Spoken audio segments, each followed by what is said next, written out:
Okay, so we continue Hilchos Pesach.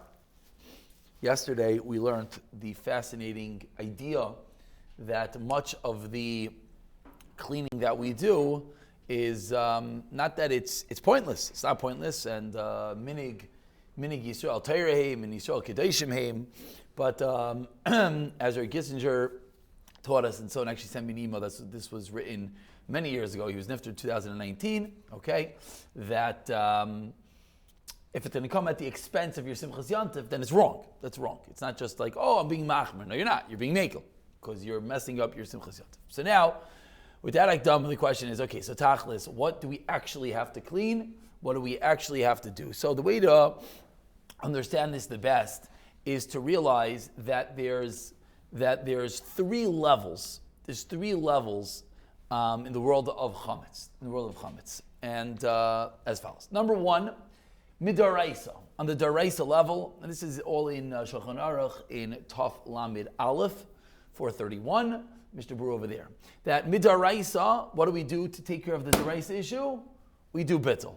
Once we do bittul, once we nullify the chametz, you will never have any chametz in your possession Midaraisa because you did bittul. And therefore, the whole shayla is a shayla derabbanan. Now, on Pesach, even derabbanans are scary, and as we'll see in a moment, it's a shayla of a derabbanan, but it could come even to karis. Now that makes no sense, because how could a derabbanan come to karis? We'll get there in a minute. But midaraisa, you did bittul. Midrabanan, what are we concerned about midrabanan? What we're concerned about midrabanan is that you might come to eat the chametz that you find. That concern is only, I don't know if this is right. 1 second. That concern, even when something is smaller than a kezayis, obviously if it's larger than a kezayis, you have a problem that you're owning chametz. But we'll play it out in practicality in a moment. But even smaller than a kezayis, what are we worried about? The concern is, says Mishabur of Katan Beis, that you might come to eat it. So midaraisa, you did bittul. So any crumb, any cookie, any piece of cracker, no problem. Midarabanan, what are we worried? You're going to come to eat it.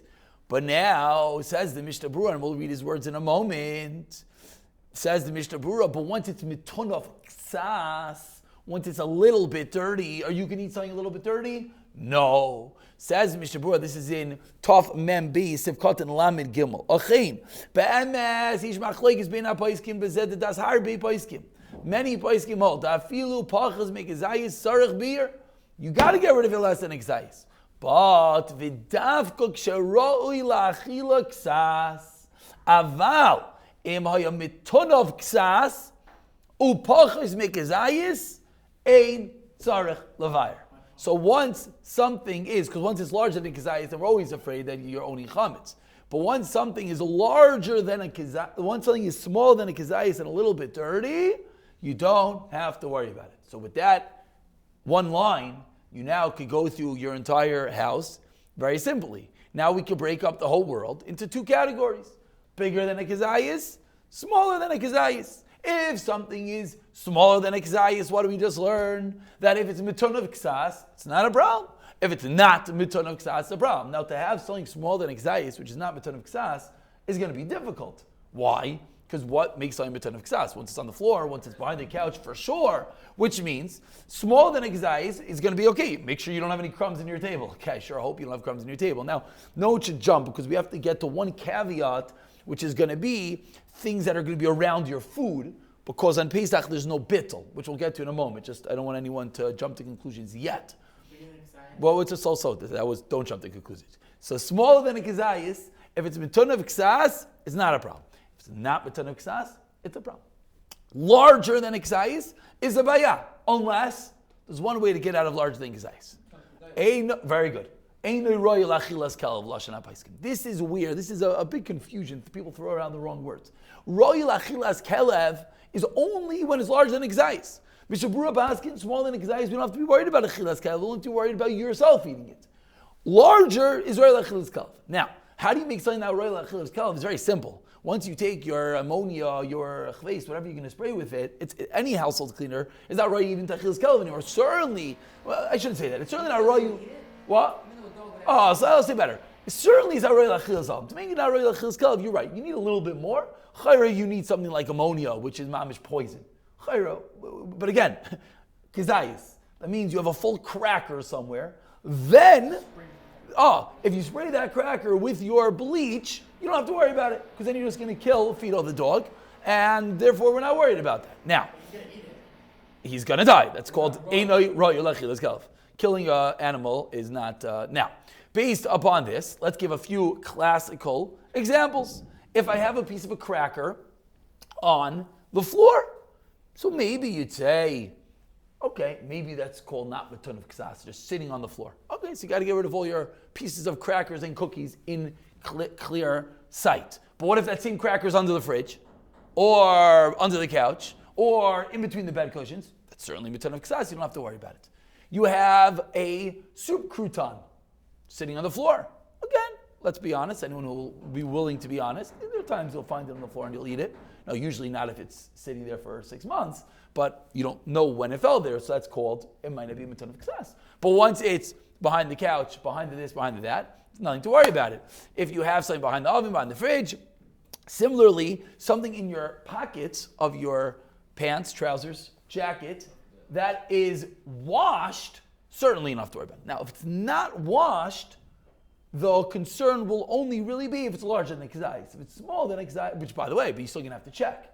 Because I don't know, it depends if you put food in your pocket. But I don't know, you go there, you take your Nature Valley bar, you throw it in your pocket, that's certainly larger than kazayis. It's certainly rayu for everything, and that could be a very serious problem. So you would have to get rid of that. There you go, thank you. What was that? What do we have pulling out of your pocket? There we go. Baruch Hashem. Okay, but now there's one last rule, and then we can go through a laundry list and figure out everything. The last rule is that when you're in proximity of food, there's a bit more of a concern. L'mashal, you have your Shulchan Aruch, obviously, right? Shulchan Aruch, that you just learned from, and you ate breakfast over, there are crumbs in it. And then comes Pesach, and you're chazering Hilchos Nida. So you take your Shulchan Aruch, and you bring it to the table, and you put it down, and you got your matzah and cream cheese right over here. And then what happens, as you pick it up as you're eating, the crumb falls into your matzah and your cream cheese, and you just ate chametz. And at that point, I don't care how small it is, because it's never going to be, there's no bittul on Pesach. That's a very big rule. There's no bittul. Chametz is not bittul ever on Pesach. Before, but you can't eat it. Can't eat it. Can't eat it. You don't own it, but it's still us to eat. Obviously, you can't eat Pesach. You can't eat chametz Pesach. That's, Aleph Beis. So, therefore, things that are coming to the table require a higher level of concern. So now, you don't want to check your 4,000 benchers. Great. So either don't bring them to the table, or don't bring the table with food. You want to bench out of them when the table's clean, great, and then you'll have to just wipe down the table. But that is the level of concern, because you might actually come to eat it. But realize that crumb was matun of ksas. So reality, you didn't have to worry about it. But you have to worry about it because you might actually eat that item as matun of ksas. 1 second. Similarly is going to be areas that touch food. This is where it comes from, that any area that touches food, we cover. Why are we covering it? Why are you covering your table? For the same reason, because you're going to drop your matzah and cream cheese face down, Murphy's Law, onto the table. There's going to be a crumb there, and you're going to eat it. So that's the same reason why we're covering all surfaces that have food. Now, even though you do all that. Now, what about a surface that has food, but the food is in its container?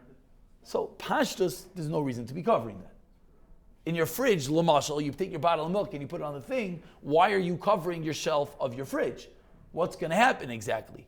So you can say, what do you mean? There might be a crumb that gets stuck to the bottom of the bottle of milk, and then I bring it to the table, and then that falls and touches my cream cheese. Maybe, but like you said, you already sprayed down your fridge with your household cleaner, and there's nothing there. So l'chayra, there's really no halachic reason to be covering areas that have containers on them, but many still are machmir, that food areas get covered, and it definitely is, it's one of the more mistaver chumras, we'll call them, but it's also one of the things that it's you have to realize it's a chumra. Yeah, we have a question before we continue? Yeah, how do you clean a sefer? What's your question? Do you have to go through every page and shake It's a balabatish question. I'm saying if you're going to bring it to the table and put it on top of your food, then you have to, whatever level you might have eaten on it, you have to get rid of it. You ask me, just don't put it on your food. But yeah, theoretically, if you're going to do that, you're going to have to start shaking out the whole thing, making sure there's no crumbs. But that's not really a halachic concern. That's balabatish. If there's a crumb there, there's a crumb there. No, I only use one page. Okay, so you get rid of that one page. Right. Right, exactly. That's exactly the Nakuda. So if you're not going to bring it to your table, it doesn't make a difference to me. So there's crumbs, shkayach. So this is the reason why Haggadahs, lamashal, are very not smart to have bagels and cream cheese over during the year. Because then you're going to be sitting there at your Seder with your bagels and cream cheese, and that's pretty short. So now based on this, we're running out of time. There's two simple ways to clean for your whole house is you do two steps in everything. Number one, you get rid of large items of chametz. How do you do that? However you do it, you sweep your floor, you vacuum your floor, and you get rid of the big, you don't even really have to, right? Just make sure there's no big pieces. The small pieces, what do? You just take your good old-fashioned spray and you spray it. Once you spray it all, it's all going to be a ton of ksas. And once it's small, it's a ton of ksas, you have nothing to worry about. So now you want to know, how do you clean your 4 million toys? Well, either you just shake them off, give it a little spray, throw it into the bathtub with some water if it could handle water, but you don't have to sit there scrubbing things down, because once it has a little bit of something on it, it's going to be a ton of ksas. Items that you put away, we heard yesterday from Gissinger, what are you cleaning them for? What are you cleaning them for? Now, there is one reason. If you're makbid not to sell chametz, but now nachamal, that's going to be a pretty high level chumrah. You're makbid not to sell the crumb that's inedible inside my thing. Now, if it's a toaster oven, lamashal, that on the bottom of the toaster oven could have pieces of bread.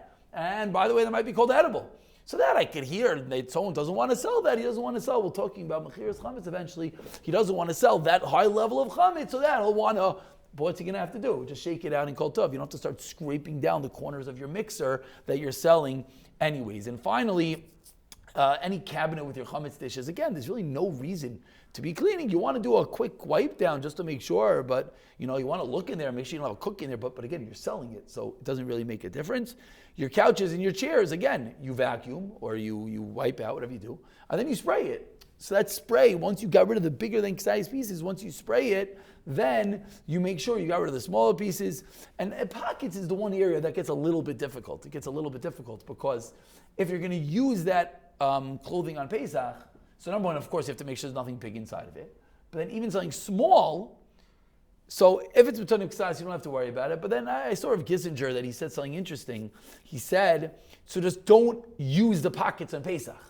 Interesting chap. Because then what's the concern? There's going to be a crumb in there, and I'm going to take my matzah and cream cheese on the way to Six Flags and stick it in my pocket.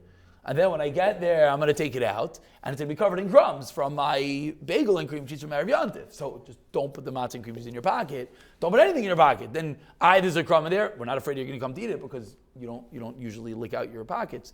That was the way that he said it. But again, it's only the clothing you're going to wear.